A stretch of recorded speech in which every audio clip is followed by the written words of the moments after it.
Kuliah kelima, asal mula dan kepunahan alam semesta. Hingga akhir 1970-an, saya memprioritaskan pekerjaan saya untuk lubang hitam. Namun, pada tahun 1981, minat saya pada pertanyaan-pertanyaan tentang asal mula alam semesta bangkit kembali ketika saya menghadiri sebuah konferensi tentang kosmologi di Vatikan. Gereja Katolik telah membuat kesalahan fatal kepada Galileo ketika pihak gereja mencoba menetapkan hukum tentang permasalahan sains yang menyatakan bahwa matahari berputar mengelilingi bumi. Sekarang, beberapa abad kemudian, telah diputuskan bahwa pihak gereja akan lebih bagus untuk mengundang sejumlah ahli untuk memberitahu tentang kosmologi. Pada akhir konferensi, para peserta konferensi diizinkan untuk mendengarkan pidato dari Paus. Ia berkata pada kami bahwa bukanlah merupakan sebuah masalah apabila seseorang tertarik akan dan telah mempelajari tentang evolusi alam semesta setelah dentuman besar. Namun kita seharusnya tidak menanyakan sampai ke dalam dentuman besar sendiri, karena hal tersebut merupakan saat penciptaan dan dengan demikian merupakan pekerjaan Tuhan.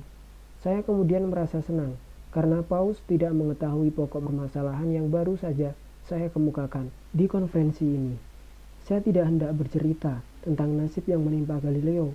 Saya sangat bersimpati pada Galileo, sebagian karena saya lahir tepat 300 tahun setelah ia wafat. Model dentuman besar panas. Untuk menjelaskan tentang isi masalah saya terlebih dahulu akan menggambarkan cerita tentang alam semesta yang secara umum diterima sesuai dengan apa yang kita kenal sebagai model dentuman besar panas, the Hot Big Bang Model. Model ini mengasumsikan bahwa alam semesta digambarkan oleh sebuah model Friedman yang membenarkan dentuman besar. Dalam model tersebut, orang menemukan bahwa sebagaimana alam semesta mengembang, temperatur bahan dan radiasi di dalamnya akan menurun. Karena temperatur benar-benar merupakan sebuah ukuran dari energi rata-rata partikel, pendinginan alam semesta akan memiliki efek mayoritas pada bahan-bahan di dalamnya. Pada temperatur yang sangat tinggi, partikel-partikel akan bergerak ke seluruh bagian dengan sangat cepat, sehingga partikel-partikel itu dapat lepas dari gaya-gaya tarik terhadap satu sama lainnya. Karena gaya nuklir atau gaya elektromagnetik. Namun ketika partikel-partikel itu mulai mendingin, orang akan berharap partikel yang berinteraksi satu sama lain akan mulai berkumpul bersama-sama. Pada dentuman besar itu sendiri, alam semesta memiliki ukuran 0 dan pastilah berada dalam keadaan panas tak terhingga. Namun saat alam semesta mengembang, temperatur radiasi akan menurun. 1 detik setelah dentuman besar, temperatur akan turun sampai lebih kurang 10 miliar derajat. Temperatur ini sekitar 1000 kali temperatur di inti matahari. Namun temperatur yang sama tingginya dicapai dalam ledakan bom hidrogen, H-bomb. Saat itu, alam semesta akan terisi oleh sebagian besar foton, elektron, dan neutrino, dan antipartikelnya, bersama dengan beberapa proton dan neutron. Karena alam semesta terus mengembang dan temperaturnya menurun, laju di mana elektron-elektron dan pasangan-pasangan elektron dihasilkan dalam tumbukan-tumbukan akan jatuh di bawah laju di mana elektron dan pasangannya dimusnahkan oleh proses pemusnahan. Maka sebagian besar elektron dan anti-elektron akan dimusnahkan satu sama lain untuk menghasilkan lebih banyak foton, menyisakan sedikit elektron.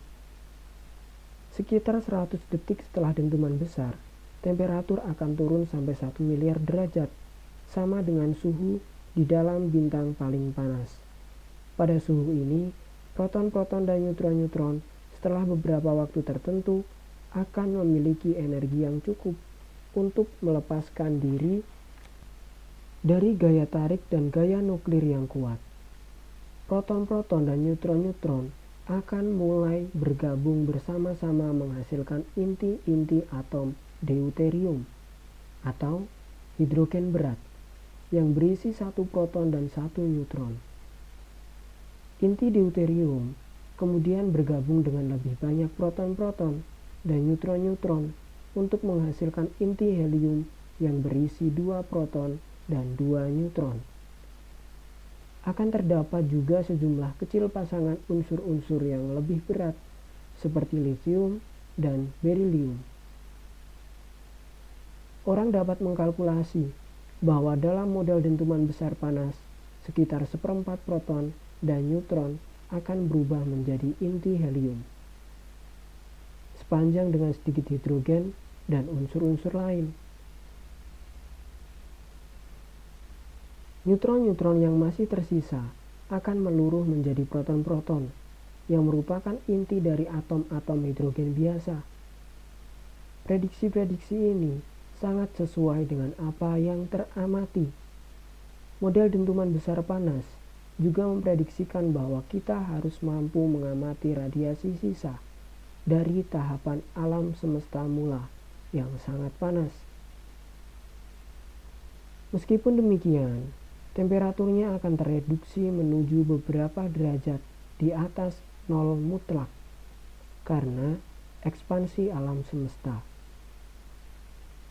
Ini merupakan penjelasan radiasi latar gelombang mikro yang ditemukan Penzias dan Wilson pada tahun 1965.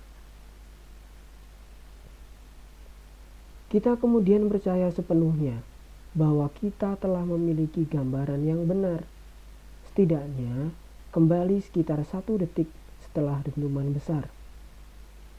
Hanya dalam beberapa jam setelah dentuman besar, produksi helium dan unsur-unsur lain akan terhenti, dan sesudah itu, kurang lebih jutaan tahun berikutnya, alam semesta akan terus mengembang tanpa kejadian-kejadian lain apapun.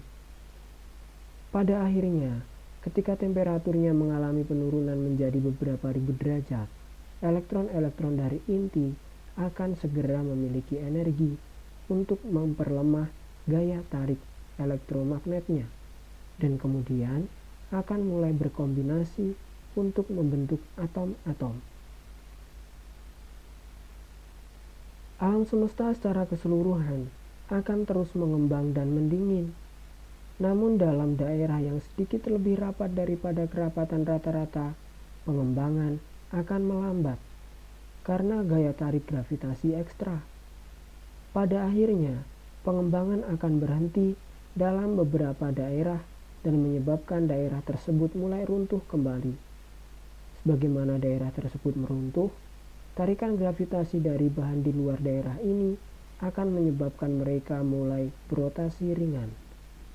Sebagaimana daerah runtuhan itu mengecil, daerah runtuhan akan berputar makin cepat, seperti seorang pemain ice skating yang berputar di atas es yang putarannya menjadi lebih cepat saat pemain ice skating merapatkan lengannya mendekati badan. Pada akhirnya, ketika daerah cukup kecil, daerah tersebut akan berputar cukup cepat untuk menyeimbangkan gaya tarik gravitasi. Pada proses ini, lahirlah galaksi-galaksi yang berputar seperti piringan. Seiring dengan berjalannya waktu, gas dalam galaksi akan pecah menjadi awan-awan yang lebih kecil yang akan runtuh akibat gravitasinya sendiri. Saat gas berkontraksi, temperatur dari gas akan meningkat sampai menjadi cukup panas untuk memulai reaksi nuklir. Proses ini akan mengubah hidrogen menjadi lebih banyak helium, dan panas yang dikeluarkan akan meningkatkan tekanan dan juga menghentikan awan ini dari kontraksi lebih jauh.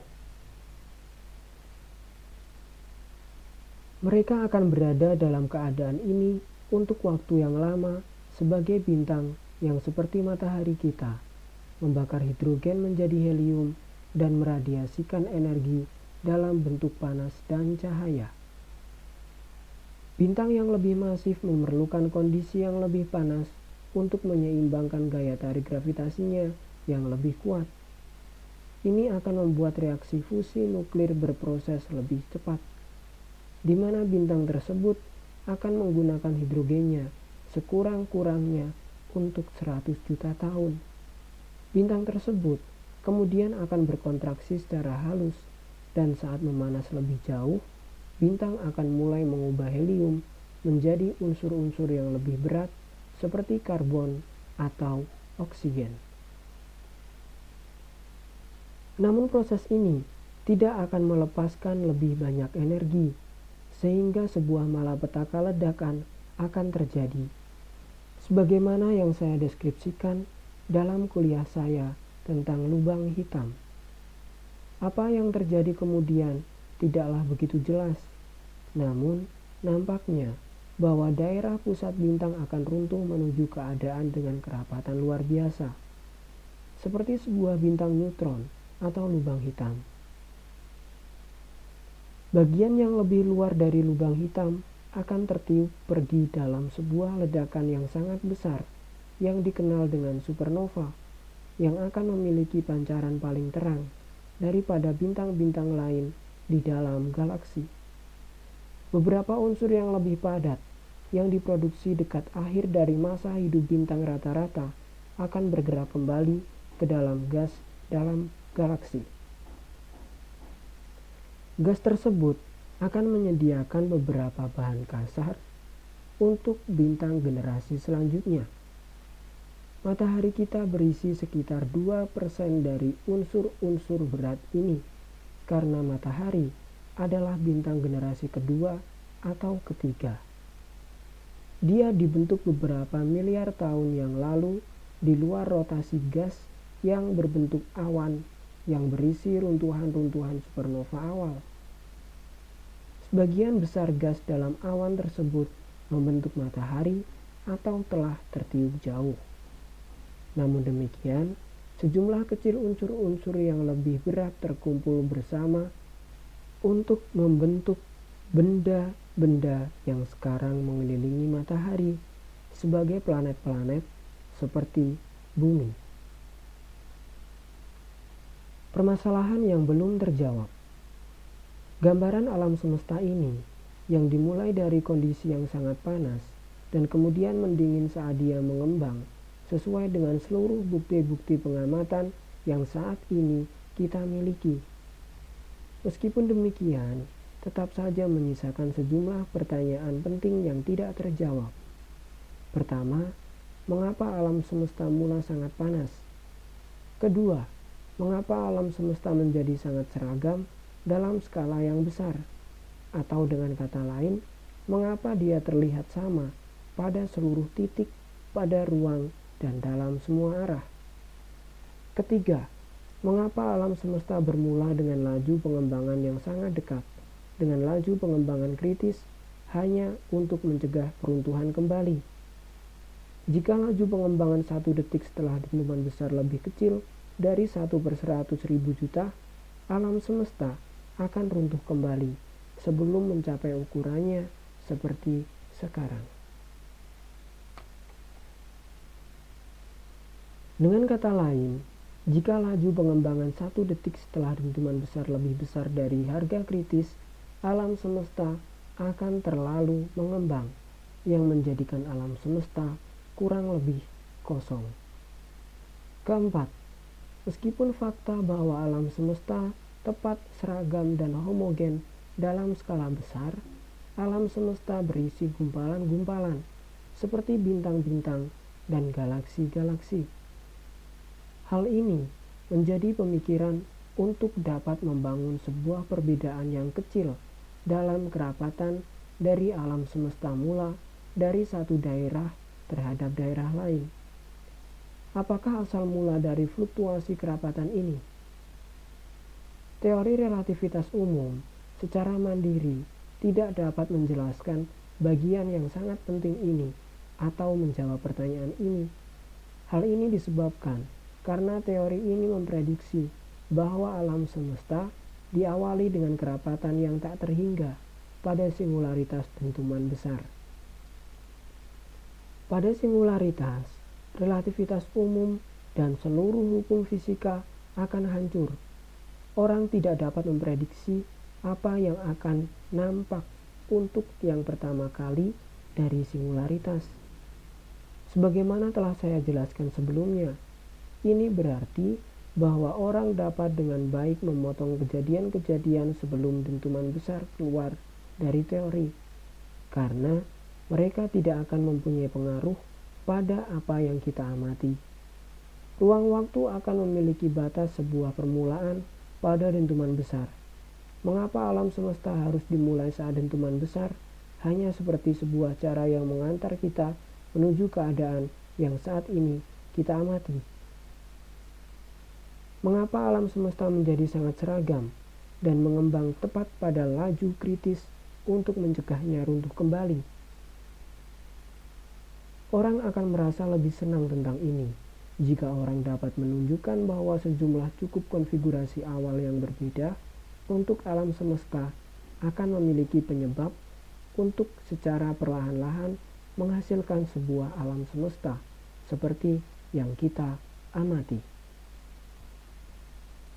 Jika kasusnya demikian, sebuah alam semesta yang dibangun dari beberapa macam kondisi awal acak akan berisi sejumlah daerah yang serupa dengan daerah yang kita amati. Terdapat juga daerah-daerah yang sangat berbeda. Namun, daerah ini mungkin akan tidak sesuai bagi formasi galaksi dan bintang. Ini merupakan kebutuhan awal yang penting untuk membangun kehidupan yang mempunyai kecerdasan dan mampu berpikir, setidaknya sejauh yang kita ketahui saat ini.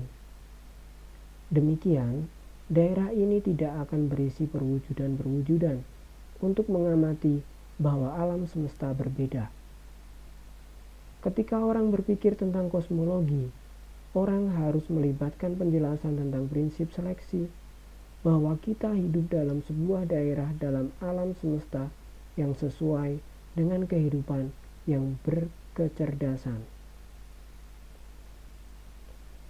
Pemahaman yang baik dan kehati-hatian pemikiran yang mendasar ini kadang dinamakan dengan prinsip antropic principle. Sebaliknya, anggapan bahwa keadaan mula dari alam semesta telah dipilih secara sungguh hati-hati untuk menjadi seperti kira-kira apa yang kita lihat di sekeliling kita saat ini. Maka, alam semesta akan tidak seperti yang diharapkan untuk berisi beberapa daerah di mana kehidupan akan muncul. Dalam model dentuman besar panas yang telah saya gambarkan, tidak akan ada cukup waktu dalam alam semesta mula bagi panas untuk mengalir dari satu daerah ke daerah lain.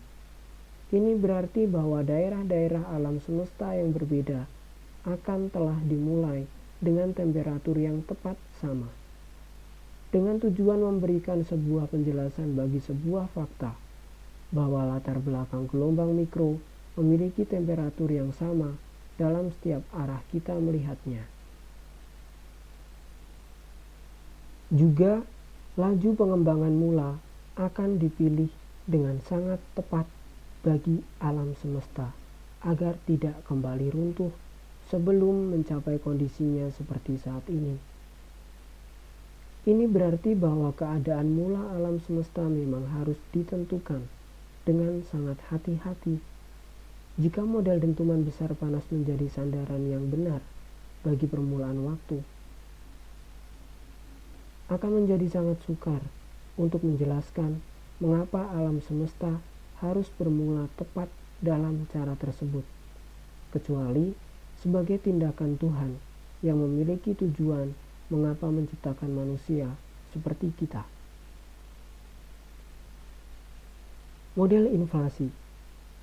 Untuk menghindari kesulitan-kesulitan pada keadaan alam semesta mula dari model dentuman besar panas, Alan Guth dari Institut Teknologi Massachusetts mengemukakan sebuah model baru. Di dalam model tersebut, beberapa konfigurasi awal yang berbeda telah dapat berevolusi menjadi sesuatu seperti alam semesta kita saat ini. Ia menyarankan bahwa alam semesta awal dapat memiliki periode pengembangan dengan sangat cepat, atau dengan kata lain, pengembangan secara eksponensial. Pengembangan dengan cara ini dikatakan pengembangan memuai, sebuah analogi dengan inflasi dalam nilai mata uang dalam derajat harga yang menaik atau menurun di setiap negara. Catatan dunia untuk inflasi harga, mungkin inflasi yang terjadi di Jerman setelah Perang Dunia Pertama. Ketika harga roti oven beranjak naik hingga jutaan dalam beberapa bulan.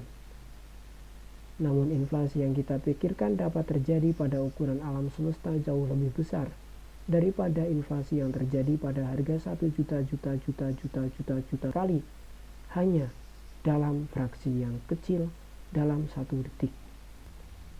Tentu saja, itu terjadi sebelum pemerintahan kita yang sekarang.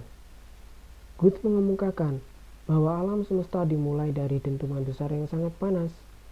Orang akan berharap bahwa temperatur yang sangat tinggi tersebut, gaya tarik kuat dan gaya tarik lemah, serta gaya elektromagnet akan disatukan ke dalam gaya tunggal. Saat mengembang, alam semesta akan mendingin, dan energi dari partikel akan menurun. Pada akhirnya, terdapat apa yang dinamakan fase transisi dan simetri antar gaya akan hancur. Gaya yang kuat akan menjadi berbeda dari gaya lemah dan gaya elektromagnetik. Salah satu contoh umum tentang fase transisi adalah pembekuan air.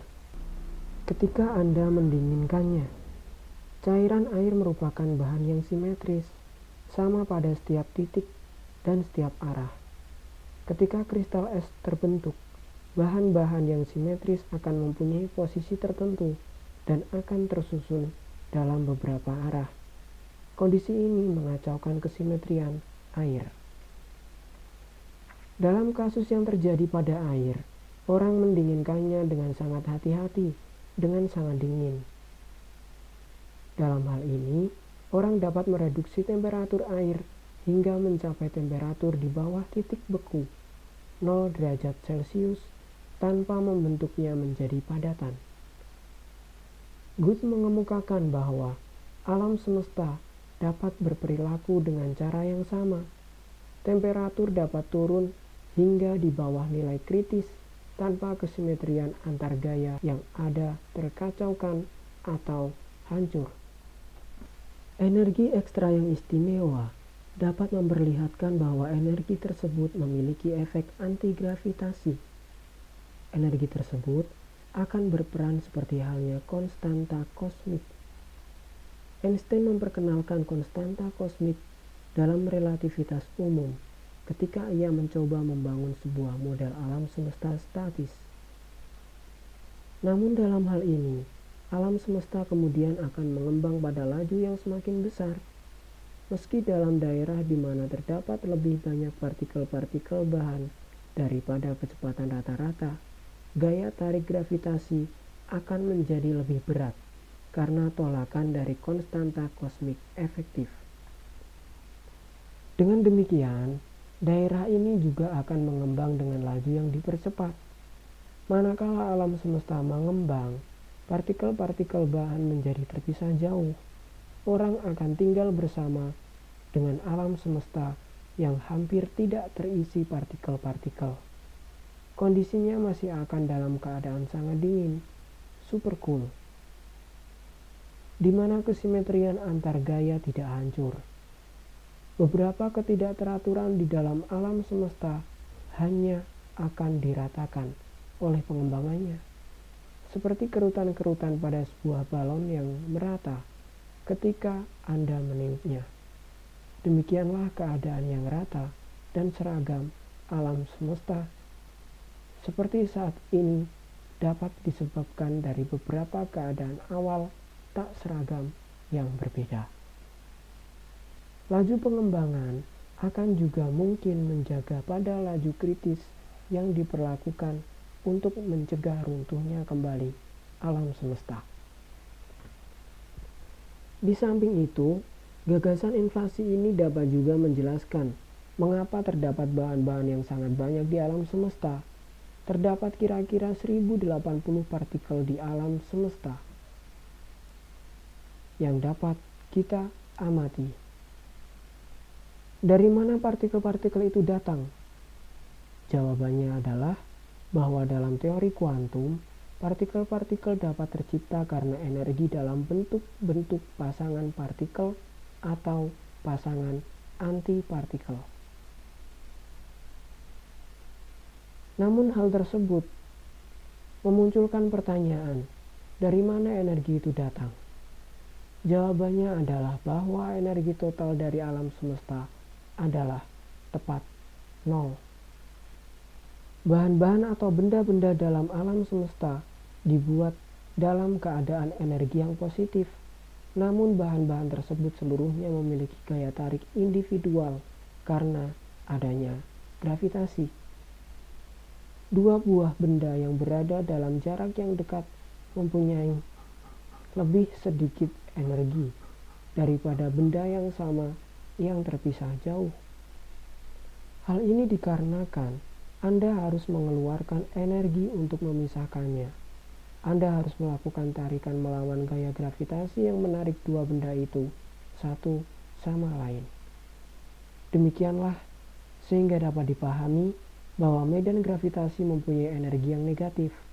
Dalam kasus yang meliputi seluruh alam semesta, orang dapat menunjukkan bahwa energi negatif gravitasi ini secara tepat menghilangkan energi positif benda, sehingga energi total alam semesta menjadi nol. Sekarang 2 dikalikan 0, hasilnya 0. Demikianlah alam semesta dapat menggandakan jumlah energi positif benda, juga secara bersama-sama menggandakan energi negatif gravitasi, tanpa melakukan pelanggaran konservasi energi. Keadaan ini tidak terjadi dalam pengembangan normal alam semesta, di mana kerapatan energi benda, bahan, menurun saat alam semesta mengembang. Namun hal ini menjadi dalam pengembangan karena kerapatan energi dari keadaan adi dingin tetap konstan ketika alam semesta mengembang. Ketika ukuran alam semesta 2 kali lebih besar, energi positif benda dan energi negatif gravitasi keduanya mengganda, sehingga energi total tetap dalam keadaan nol. Selama fase pemuaian, ukuran alam semesta membesar dalam angka yang sangat besar, sehingga jumlah total energi yang digunakan untuk membuat partikel-partikel menjadi sangat besar. Sebagaimana yang ditegaskan Good, ini dapat dikatakan bahwa tidak ada segala sesuatu yang tidak memerlukan makanan, namun alam semesta paling tidak perlu makanan. Akhir pemuaian. Alam semesta saat ini tidak mengembang dengan cara memuai. Dengan demikian, terdapat beberapa mekanisme yang akan mengeliminasi pengaruh yang sangat besar dari konstanta kosmik. Konstanta ini akan mengubah laju pengembangan dengan sebuah percepatan menuju kondisi dengan perlambatan oleh gravitasi sebagaimana yang saat ini kita miliki. Sebagaimana alam semesta mengembang dan mendingin, orang dapat mengharapkan bahwa pada akhirnya kesimetrian antar gaya akan hancur, seperti air adi dingin, supercool, yang pada akhirnya selalu dibekukan. Energi ekstra dari keadaan kesimetrian yang tidak hancur kemudian akan dilepaskan dan akan memanaskan kembali alam semesta. Alam semesta kemudian akan beranjak mengembang dan mendingin, seperti halnya model dentuman besar. Namun, sekarang akan terdapat sebuah penjelasan mengapa alam semesta mengembang tepat pada laju kritis dan mengapa daerah yang berbeda memiliki temperatur yang sama. Dalam proposal Good yang asli, transisi menuju simetri terhancurkan dianggap terjadi secara mendadak, lebih seperti penampakan kristal-kristal es dalam air yang sangat dingin. Gagasannya di sini adalah bahwa gelembung-gelembung dari fase baru yang simetrinya hancur akan terbentuk dalam fase-fase tua, seperti gelembung-gelembung uap yang dikelilingi oleh air mendidih. Gelembung-gelembung dianggap mengembang dan menyinggung satu dengan yang lainnya, hingga seluruh alam semesta berada dalam fase baru. Permasalahannya adalah, sebagaimana saya dan beberapa orang tegaskan, alam semesta mengembang dengan sangat cepat, di mana gelembung-gelembung akan bergerak saling menjauh, terlalu cepat untuk bergabung. Alam semesta akan tinggal dalam sebuah keadaan yang sangat tidak seragam, dengan beberapa daerah yang memiliki simetri antar gaya-gaya yang berbeda. Model dari alam semesta tersebut tidak akan sesuai pada apa yang kita lihat. Pada bulan Oktober 1981, saya berangkat ke Moskow untuk sebuah konferensi tentang gravitasi kuantum. Setelah konferensi, saya memberikan sebuah seminar tentang model inflasi dan permasalahan-permasalahannya di Institut Astronomi Sternberg.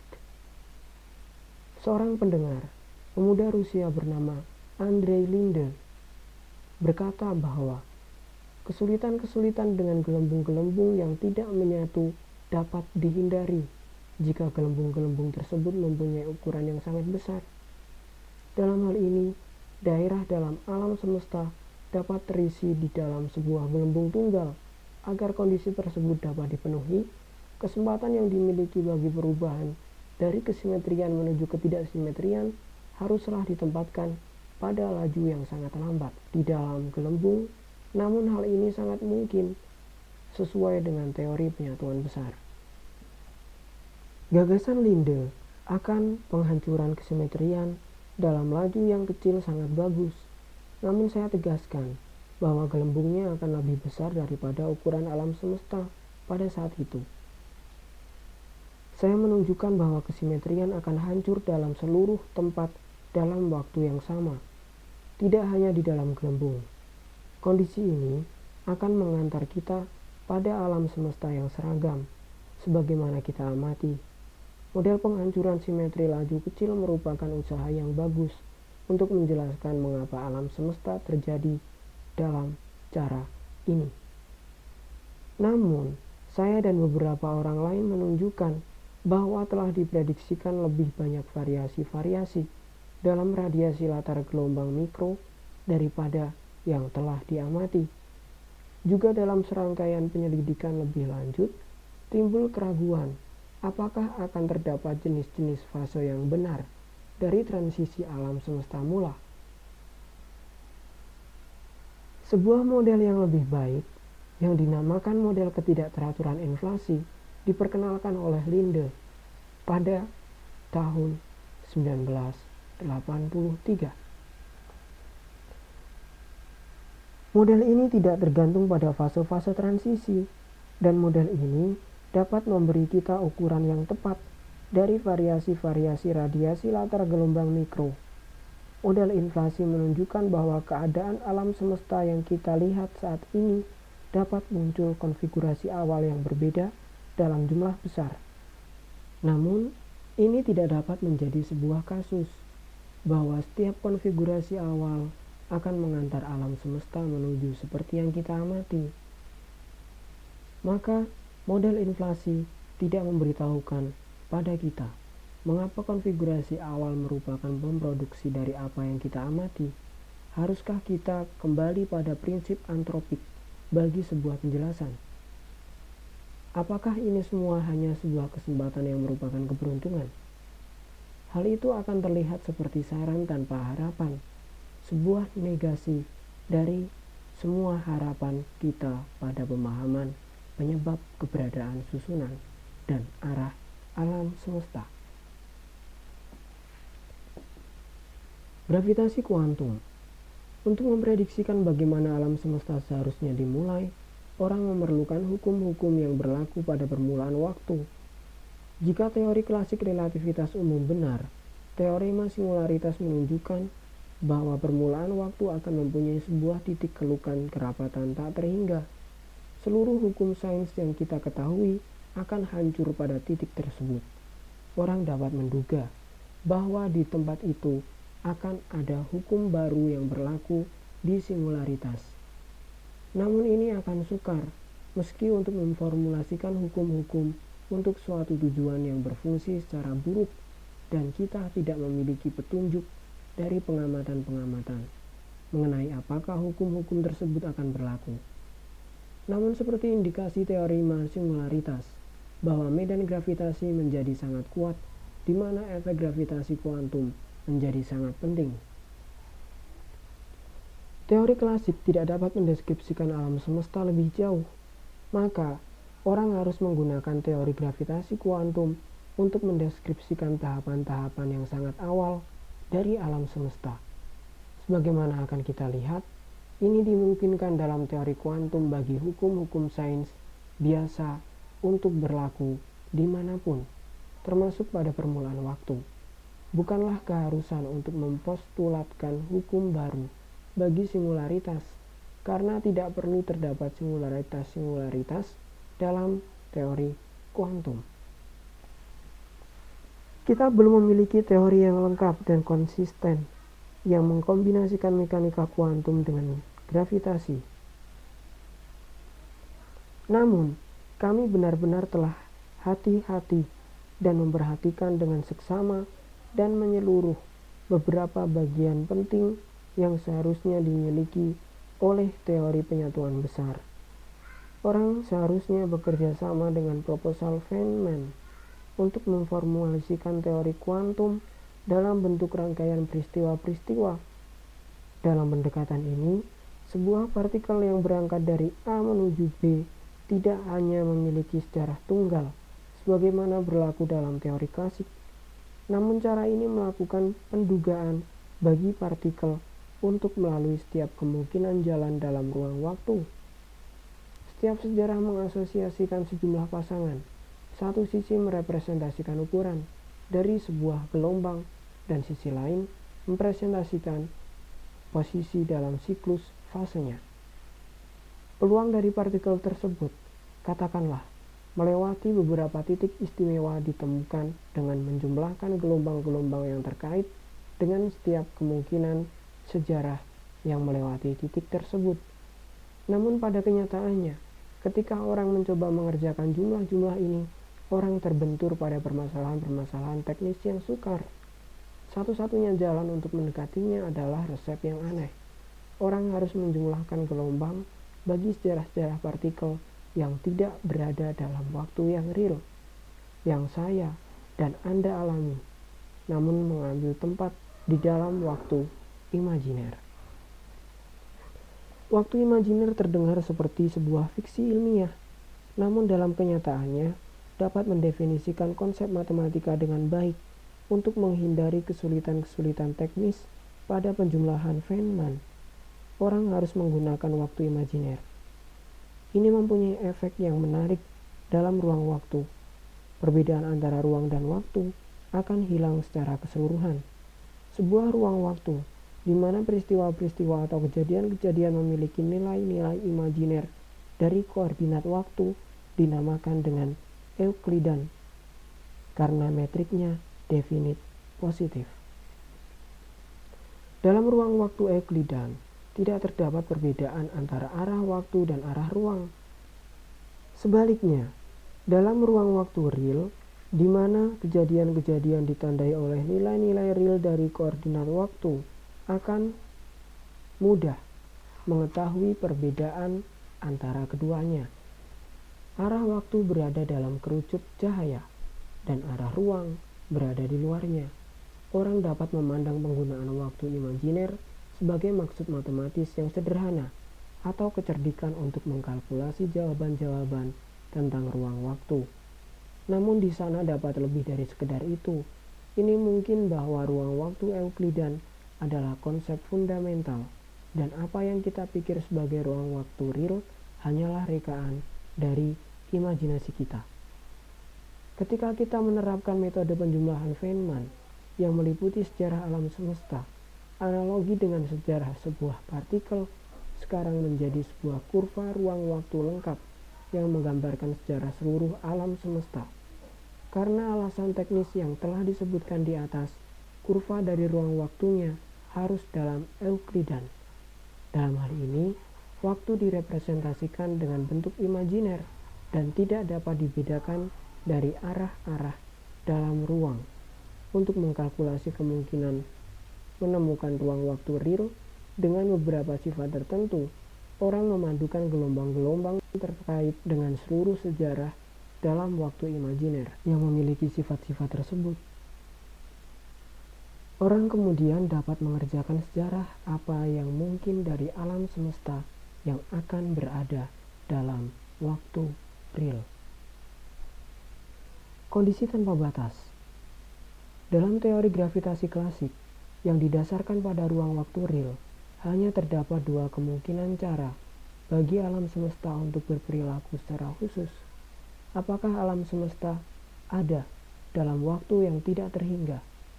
Ataukah alam semesta memiliki permulaan pada sebuah singularitas pada beberapa waktu yang terhingga di masa lampau?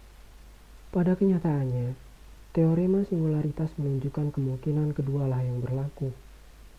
Dalam teori gravitasi kuantum, sebaliknya, muncul kemungkinan yang ketiga, karena orang menggunakan ruang waktu Euklidan, di mana arah waktu memiliki pondasi yang sama dengan arah ruang.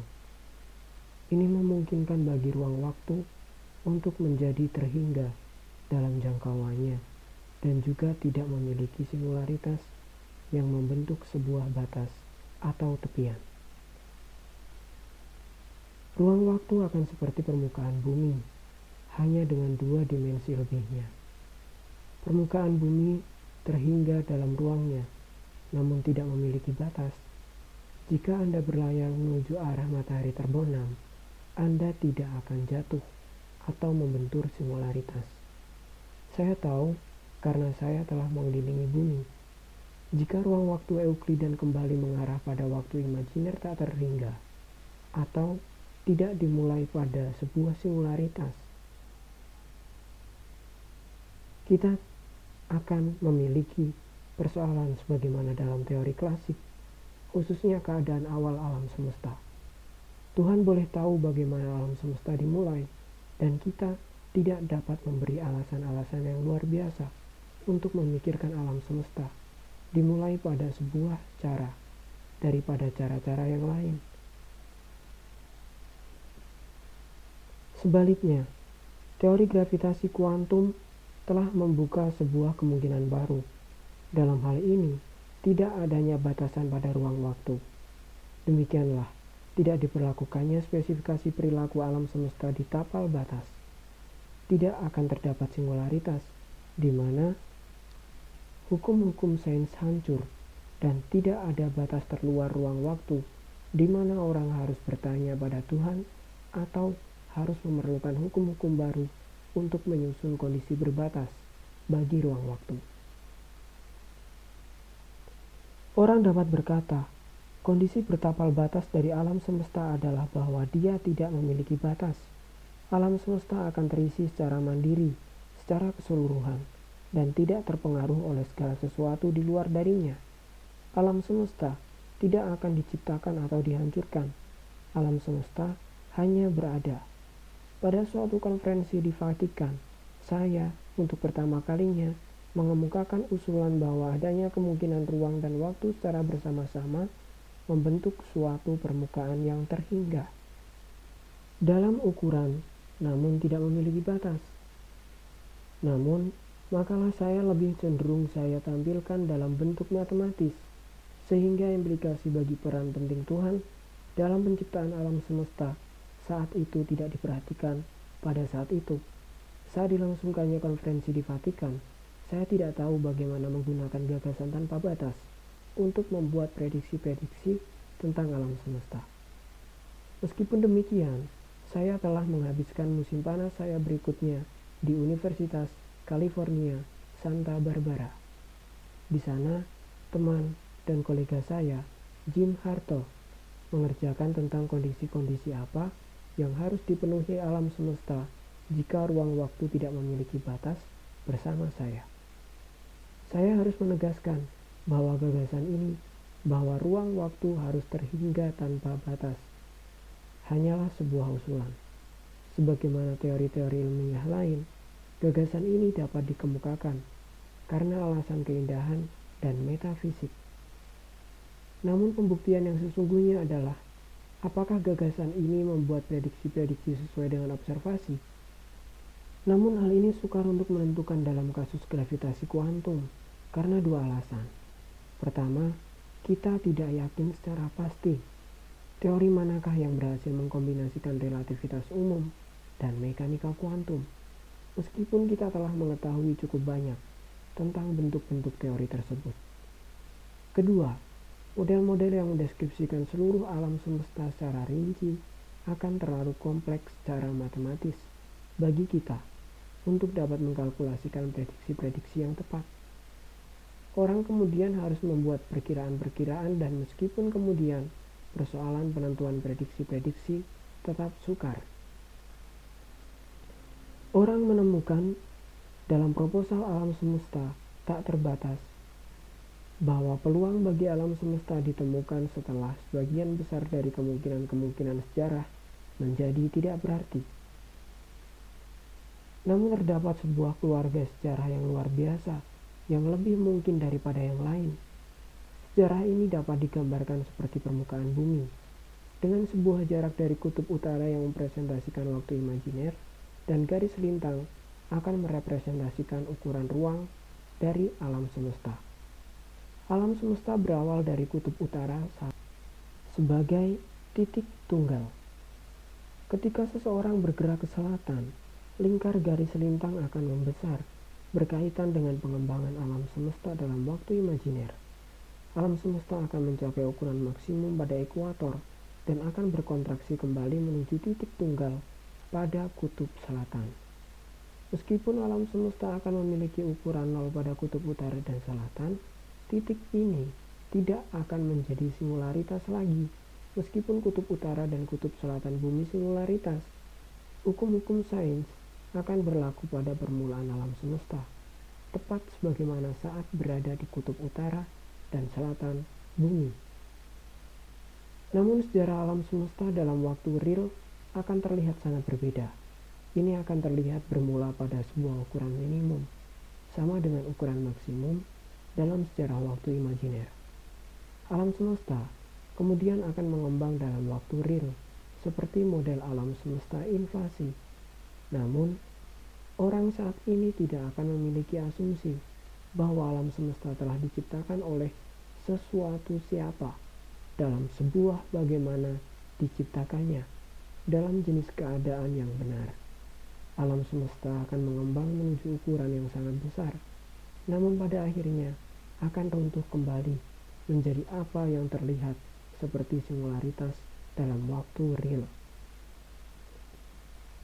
Demikianlah, dalam batas tertentu, kita masih tetap di bawah takdir yang buruk, meski sekalipun kita tetap jauh dari lubang hitam. Hanya jika kita dapat menggambarkan alam semesta dalam bentuk waktu imajiner, maka alam semesta tidak akan ada singularitas. Teorema-teorema singularitas relativitas umum klasik menunjukkan bahwa alam semesta harus memiliki permulaan, dan permulaan ini harus dideskripsikan dalam bentuk teori kuantum. Ini kembali mengantarkan pada gagasan bahwa alam semesta dapat terhingga dalam waktu imajiner, namun tanpa batasan atau singularitas. Namun ketika orang kembali ke waktu real tempat kita hidup, di sana masih tetap terlihat menjadi singularitas. Seorang astronot yang kurang beruntung yang jatuh ke lubang hitam masih berada pada akhir yang sulit. Ini hanya jika astronot itu dapat hidup dalam waktu imajiner yang akan melawan ketiadaan singularitas. Ini merupakan saran bahwa apa yang disebut-sebut waktu imajiner adalah benar-benar waktu fundamental, dan bahwa yang kita namakan waktu real adalah sesuatu yang kita ciptakan hanya dalam pikiran-pikiran kita. Dalam waktu real, alam semesta memiliki permulaan dan pengakhiran pada singularitas yang membentuk batasan bagi ruang waktu dan di mana hukum-hukum sains akan hancur. Namun dalam waktu imajiner tidak akan terdapat singularitas dan batasan. Sehingga mungkin apa yang kita sebut waktu imajiner adalah lebih mendasar, dan apa yang kita namakan waktu real hanyalah sebuah gagasan yang kita reka untuk membantu kita mendeskripsikan seperti apa yang kita pikirkan. Namun sesuai dengan pendekatan yang saya deskripsikan dalam kuliah pertama, sebuah teorema ilmiah atau teorema saintifik hanyalah model matematis yang kita buat untuk mendeskripsikan pengamatan-pengamatan kita. Waktu real hanya berlaku dalam pikiran kita, sehingga tidak ada artinya kita bertanya, manakah yang real, waktu real, ataukah waktu imajiner? Ini benar-benar sebuah persoalan, di mana ada sebuah deskripsi yang lebih berguna. Proposal tanpa batas sepertinya memprediksikan hal tersebut dalam waktu real. Alam semesta harus berperilaku seperti model inflasi. Sebuah persoalan yang luar biasa menarik adalah kecilnya ukuran penyimpangan dari kerapatan yang seragam pada permulaan alam semesta. Ini merupakan pemikiran yang mengantar pada formasi awal dari galaksi-galaksi, kemudian bintang-bintang, dan terakhir makhluk hidup seperti kita. Prinsip ketidakpastian mengimplikasikan bahwa alam semesta tidak dapat sepenuhnya seragam. Sebaliknya, di sana pastilah terdapat ketidakpastian atau fluktuasi pada posisi dan kecepatan partikel. Menggunakan kondisi tanpa batas, orang menemukan bahwa alam semesta harus dimulai dengan kemungkinan ketidakseragaman minimum yang diizinkan oleh prinsip ketidakpastian. Alam semesta kemudian akan mengalami sebuah periode pengembangan yang sangat cepat, seperti dalam model inflasi. Selama periode ini, ketidakseragaman awal akan diperluas hingga dapat cukup baik untuk menjelaskan asal mula galaksi. Demikianlah sebuah struktur yang rumit yang kita lihat dalam alam semesta dapat dijelaskan oleh kondisi tanpa batas alam semesta dan prinsip ketidakpastian mekanika kuantum. Gagasan bahwa ruang dan waktu dapat berbentuk sebuah permukaan tertutup tanpa batas juga memiliki implikasi yang mendalam pada aturan Tuhan dalam perkara alam semesta. Dengan keberhasilan teori-teori ilmiah dalam mendeskripsikan kejadian-kejadian, sebagian besar orang mempercayai bahwa Tuhan mengizinkan alam semesta berevolusi sesuai dengan rangkaian susunan hukum-hukum. Tuhan tidak terlihat menghentikan alam semesta untuk meruntuhkan hukum-hukum ini. Namun, hukum-hukum tersebut tidak mengatakan pada kita seperti apakah alam semesta saat dia berawal. Ini masih akan menjadi tanggung jawab Tuhan untuk menentukan bagaimana kondisi akhir alam semesta dengan tanpa masalah dan memilih bagaimana alam semesta berawal. Sepanjang alam semesta memiliki permulaan, di sana ada singularitas. Orang dapat menganggap bahwa alam semesta telah diciptakan oleh agensi dari luar. Namun, jika alam semesta benar-benar tercipta secara mandiri, tidak mempunyai batas atau tepi, alam semesta tidak akan dapat diciptakan, tidak juga dihancurkan. Ini akan menjadi sederhana. Kemudian, di manakah sang pencipta berada?